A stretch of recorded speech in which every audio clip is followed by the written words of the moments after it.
I'm Lisa. I'm Hanley. Hi everyone! Today I'll be showing you my simple prototype of a timer alarm system.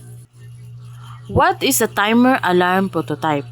So, this prototype is a basic system that lets you see the time, start a countdown, and when the time is up, an alarm sounds plays. It works just like a simple alarm clock or a mobile timer. So how it works?